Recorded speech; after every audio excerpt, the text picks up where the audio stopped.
Imaginez un seul homme capable de conclure 3600 milliards de dollars d'accords en seulement 4 jours. Imaginez ce même homme redessiner l'équilibre géopolitique mondial d'un simple voyage d'affaires. Aujourd'hui, nous allons décortiquer la tournée la plus stratégique de Donald Trump au Moyen-Orient, celle qui va changer la donne pour les décennies à venir. Restez jusqu'à la fin car je vais vous révéler pourquoi cette offensive commerciale cache en réalité un plan beaucoup plus sombre et calculé que vous ne l'imaginez. Donald Trump vient de réaliser l'exploit commercial le plus spectaculaire de l'histoire moderne. En 4 jours seulement, le président américain a traversé les sables dorés du golfe Persique avec une mission claire: transformer les relations géopolitiques en machine à cash. Arabie Saoudite, Émirats Arabes Unis, Qatar. Chaque escale a généré des milliards de dollars d'accords. Mais ne vous y trompez pas, cette tournée triomphale n'était pas qu'une simple opération séduction. Derrière les sourires diplomatiques et les poignées de main se cachait une stratégie bien plus redoutable. Trump a littéralement verrouillé l'accès technologique au Moyen-Orient, isolant la Chine et renforçant l'hégémonie américaine. Premier arrêt, premier coup de maître. L'Arabie Saoudite. Dès son atterrissage à Riyad, Trump entre en scène comme un PDG venant clôturer le trimestre de sa vie. Le royaume saoudien lui déroule le tapis rouge, mais surtout sort le chéquier géant. Lors d'un tête-à-tête historique avec le prince héritier Mohammed Ben Salman. Ce dernier annonce l'intention du royaume d'investir 600 milliards de dollars dans l'économie américaine. 4 secteurs stratégiques sont concernés: technologie, énergie, infrastructure et défense. Face aux caméras du monde entier, Trump n'hésite pas à viser encore plus haut: 1000 milliards de dollars. Énergie, cybersécurité, technologie militaire, défense, infrastructure et aérospatiale. Aucun contrat n'est signé officiellement, mais cette pluie d'annonces donne le vertige. Direction ensuite le Qatar, où le spectacle prend une dimension encore plus impressionnante. Doha ne compte laisser passer aucune opportunité de se positionner sur l'échiquier mondial. Au programme, 1200 milliards de dollars évoqués à travers des partenariats révolutionnaires: intelligence artificielle, éducation, infrastructures sportives, dans la continuité de la Coupe du Monde, et bien sûr, l'énergie. Des accords concrets sont signés dans le domaine des technologies immersives. L'intelligence artificielle, appliquée à la médecine et à l'industrie, devient une priorité absolue. Le volet sportif, impressionné également avec des co-investissements dans de grandes franchises sportives américaines. Construction d'arènes connectées et programmes d'échanges universitaires complètent ce tableau futuriste. Les géants américains, Microsoft, Google et Lockheed Martin, sont parfaitement intégrés dans cette boucle stratégique. Boeing enregistrait l'un des plus gros bons de commande de son histoire, avec 210 appareils destinés à renforcer les flottes de Qatar Airways. Mais c'est aux Émirats Arabes Unis que le show atteint son apogée. Ici, les chiffres atteignent des sommets vertigineux. 1400 milliards de dollars annoncés ou en négociation. Un montant astronomique à répartir sur 10 ans qui fait trembler les marchés financiers mondiaux. Trump inaugurait avec les autorités émiriennes un centre de recherche sur l'intelligence artificielle cofinancé par des fonds souverains. Plusieurs géants technologiques américains participent à ce projet révolutionnaire: Cisco, Google, Oracle, Nvidia et OpenAI, implantés sur 2600 hectares. Ce complexe deviendra le 2e plus gros centre de recherche sur l'intelligence artificielle au monde. Seul le centre Meta en Louisiane, avec ses 2,6 gigawatts, le dépassera contre 1 gigawatt pour le projet d'Abu Dhabi. Boeing décroche également un contrat juteux pour une flotte de drones de surveillance de dernière génération. Amazon Web Services sécurise l'implantation de data centers régionaux stratégiques. Nvidia valide un partenariat historique sur le sol émirati en s'installant pour développer des processeurs d'intelligence artificielle dédiés aux climats extrêmes.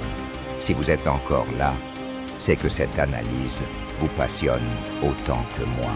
Alors n'hésitez pas à vous abonner et à activer la cloche de notification pour ne rater aucune de nos enquêtes géopolitiques exclusives.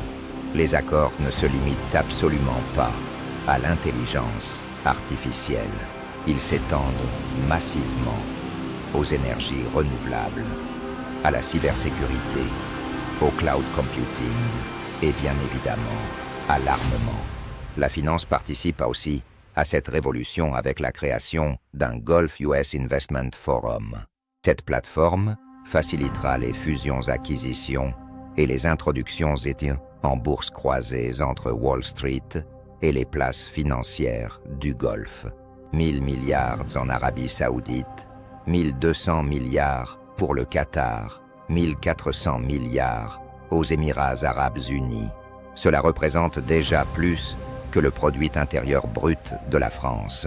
Trump s'est littéralement murmuré à l'oreille des dirigeants du Golfe Persique.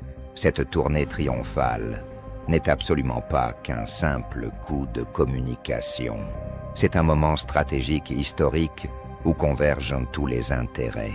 Ceux d'un Trump marchand de puissance et d'un Golfe en quête de modernité technologique. Une région en pleine recomposition face aux rivalités géopolitiques, aux menaces locales et aux opportunités du XXIe siècle. Ce voyage s'inscrit dans une stratégie parfaitement huilée, où Trump laisse parler son ADN commercial. La diplomatie par les affaires devient son arme de destruction massive, une approche transactionnelle spectaculaire et résolument tournée vers les intérêts américains. Mais cette stratégie répond également à des besoins profonds, côté émirati, saoudien et plus largement régional. Donald Trump revendique haut et fort une diplomatie où les intérêts économiques priment sur les valeurs démocratiques. Les promesses humanitaires passent au second plan face aux opportunités commerciales. Ce qu'il propose aux pays du Golfe constitue un pacte cristallin, argent contre technologie et stabilité contre influence. Plusieurs raisons expliquent le timing parfait de cette offensive commerciale. D'abord, en toile de fond, la rivalité impitoyable avec la Chine. Washington refuse catégoriquement de perdre ses avantages dans la région, alors que Pékin boucle ses propres accords locaux. La Chine avance déjà dangereusement ses pions dans cette région stratégique. Elle a obtenu d'importants marchés dans les ports, les télécommunications, l'énergie et le cloud computing. Longtemps premier investisseur dans la région grâce à sa diplomatie des infrastructures, elle voit désormais son influence menacée. Si elle reste économiquement incontournable, elle pourrait se heurter à un bloc Washington-Golfe plus soudé et plus exclusif. En sécurisant ses méga-contrats avec les Émirats, le Qatar et l'Arabie Saoudite, Trump verrouille complètement l'accès technologique au Moyen-Orient. Chaque nouveau contrat freine mécaniquement l'expansion de Huawei, Tencent ou Baidu dans la région. Bientôt, cybersécurité, satellite, tout sera estampillé « Made with USA ». Pour les Émirats, l'enjeu demeure colossal. Devenir une superpuissance technologique régionale. Abu Dhabi ambitionne de transformer son image de hub financier en centre névralgique de l'intelligence artificielle. et de modernisation. Les accords sur les data centers, les drones, les partenariats avec Nvidia ou Google constituant les fondations de cette nouvelle ambition vers des Émirats. La Silicon Valley du désert représente leur objectif ultime. Mais cette transformation coûte extrêmement cher et seul un partenaire comme les États-Unis peut fournir simultanément le savoir-faire, la légitimité et les capitaux nécessaires. Parallèlement, la diversification économique reste une priorité existentielle pour ces monarchies pétrolières.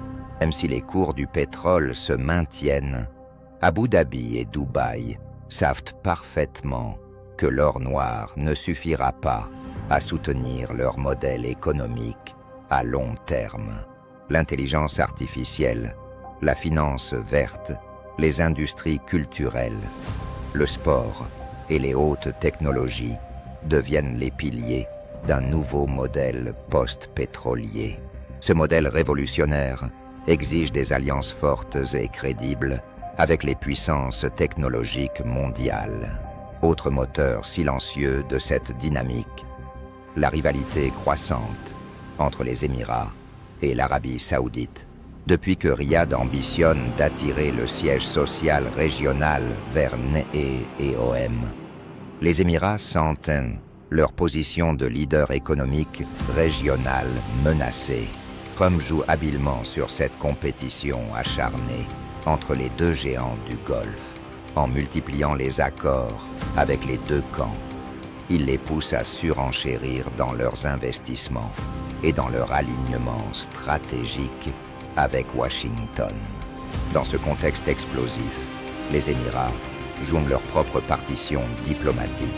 Leur stratégie consiste à ne jamais dépendre d'un seul camp géopolitique. Ami discret de la Russie, interlocuteur privilégié de la Chine et désormais partenaire stratégique des Américains. Ces commandes massives renforcent les liens bilatéraux, possèdent une haute valeur symbolique et s'avèrent particulièrement intelligentes.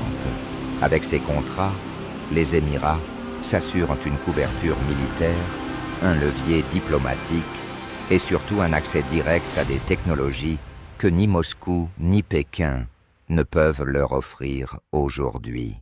Il existe un autre ciment puissant à ces alliances stratégiques, la peur viscérale de l'Iran. Trump dessine méticuleusement les contours d'un axe informel au sein du Moyen-Orient. Arabie saoudite, Émirats, Qatar et probablement Israël, tous connectés par des contrats, des technologies et une obsession commune pour la sécurité régionale. Malgré toutes les rivalités historiques, l'objectif reste d'isoler complètement l'ennemi iranien. Pour Riyad comme pour Abu Dhabi, il faut absolument contenir l'expansion régionale de Téhéran, que ce soit en Irak, en Syrie, au Liban ou au Yémen. L'influence iranienne doit être neutralisée. Les accords de défense, les outils de surveillance, les satellites et les drones visent autant à protéger les installations pétrolières qu'à neutraliser l'influence iranienne. La République islamique demeure perçue comme la principale menace régionale. Missiles balistiques et surtout programmes nucléaires avec une filière illégale d'enrichissement à des fins militaires. Pendant que les États-Unis continuent d'agiter le spectre d'un Iran proche de l'arme nucléaire, les Émiratis et les Saoudiens réclament des mesures préventives. Éviter à tout prix la confrontation directe grâce à un isolement commercial et technologique total. À l'inverse, Israël pousse pour des mesures beaucoup plus musclées, probablement préventives, et critique tout retour à l'accord nucléaire de 2015. Trump profite magistralement de ce climat tendu pour proposer une alternative à sa sauce. Plus d'armement américain, plus de présence militaire, plus de deals stratégiques. Il s'appuie intelligemment sur les accords d'Abraham. Ces deux traités de paix concluses en 2020 entre Israël et les Émirats, puis entre Israël et Bahreïn. Cette fois, ils ont simplement été évoqués, en particulier pour inviter Riyad à les rejoindre officiellement. Malgré les encouragements américains constants, et alors que la Chine appelle à une grande conférence sur la paix à Gaza, Israël est apparu marginalisé face à un bloc arabe qui refuse catégoriquement d'améliorer ses relations tant qu'il continuera à massacrer les Palestiniens. Grand absent de cette tournée, le dossier palestinien n'a d'ailleurs pas été mis en avant publiquement. Mais en coulisses, les émissaires américains ont discrètement fait passer quelques messages, notamment l'idée d'un plan de stabilisation économique de Gaza et de la Cisjordanie cofinancé par les monarchies du Golfe. Trump ne mise visiblement pas sur un règlement politique à court terme. Il parie plutôt sur une paix par les infrastructures, ports, emplois, investissements logistiques, accès à l'eau et à l'énergie.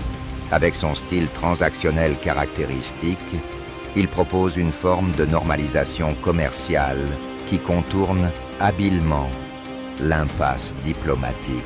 D'autres messages géopolitiques ont été adressés par Washington au reste du monde pendant ces 4 jours historiques. Ankara n'était pas sur l'itinéraire officiel, mais la Turquie a occupé une place centrale dans les discussions. Ces échanges ont surtout concerné le corridor gazier et les routes logistiques, en particulier les nouvelles routes commerciales chinoises de la soie.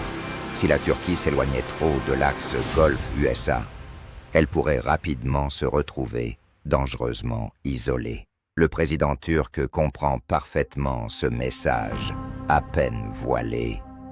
Mieux vaut rejoindre les rangs américains. Même invitation diplomatique lancée au gouvernement syrien, qui voit progressivement ses sanctions économiques allégées. Joignez-vous à l'économie de marché, construisez une Syrie prospère, et si vous le souhaitez, l'Amérique pourra vous y aider généreusement. Pendant ce temps, l'Europe brille par son absence totale sur l'échiquier géopolitique, absente des discussions commerciales majeures et des négociations diplomatiques cruciales. Elle observe cette reconfiguration depuis le banc de touche, un retrait qui pose encore une fois la question fondamentale de sa place future dans les grandes dynamiques régionales. L'ambitieuse politique américaine n'est cependant pas sans risque géopolitique majeur. En arrosant massivement la région de contrats, de défense, les États-Unis relancent indirectement une course aux armements dans le Golfe Persique. Si ces livraisons militaires sont présentées comme des mesures de dissuasion face à l'Iran, elles pourraient pousser d'autres acteurs régionaux à renforcer massivement leurs capacités, avec un risque d'escalade militaire que personne ne contrôle vraiment aujourd'hui. Il reste néanmoins une autre inconnue de taille: la pérennité de tous ces contrats et partenariats aussi juteux que spectaculaires.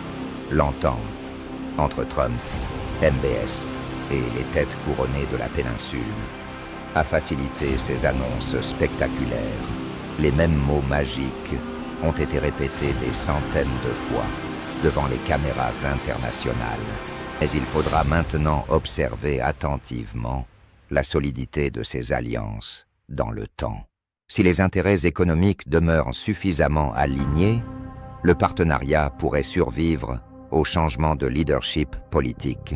Sinon, ce ne sera probablement qu'un feu de paille de plus dans la région la plus inflammable du globe. Si toutes ces promesses se concrétisent effectivement, cette tournée ouvre une série de pistes très concrètes pour les investisseurs du monde entier. Il ne s'agit pas forcément d'investir directement dans les économies du Golfe Persique. C'est encore relativement compliqué pour les particuliers européens. Les bourses locales, comme Tadawul en Arabie Saoudite ou ADX à Abu Dhabi, restent peu accessibles, peu liquides est fortement exposé aux risques géopolitiques. Il existe des ETF spécialisés sur les marchés émergents du Moyen-Orient, offrant une exposition plus diversifiée, notamment dans les secteurs de la finance, des infrastructures et de l'énergie. Amundi propose un ETF qui couvre les marchés émergents d'Europe, du Moyen-Orient et d'Afrique, avec une pondération sur l'Arabie saoudite d'environ 21%. Les véritables opportunités à moyen terme se trouvent plutôt du côté des entreprises américaines qui vont profiter directement de ces méga-contrats, et à commencer par les grands noms de la défense: Lockheed Martin, Raytheon, Northrop Grumman et Boeing. Ils sont en pole position sur les ventes d'armes, de drones et de systèmes de défense. Côté technologie, Nvidia domine l'intelligence artificielle. Microsoft règne sur le cloud et la cybersécurité. Les infrastructures numériques d'Amazon Web Services sont déjà intégrées dans les plans de développement des Émirats et du Qatar. Pour les investisseurs qui visent le long terme, ces annonces suggèrent la montée en puissance durable du Moyen-Orient comme hub technologique mondial. Miseur sur des sociétés américaines partenaires de ces transitions ou sur des fonds thématiques, intelligence artificielle, défense ou infrastructure globale pourrait s'avérer particulièrement payant. Gardez néanmoins en tête que le Golfe Persique parle souvent fort, mais livre parfois lentement. Quant à Washington, chaque jour réserve son lot de surprises géopolitiques. Patience, diversification et information restent vos meilleurs alliés dans ce contexte d'incertitude. Cette tournée de Trump au Moyen-Orient marque probablement un mouvement historique dans les relations internationales.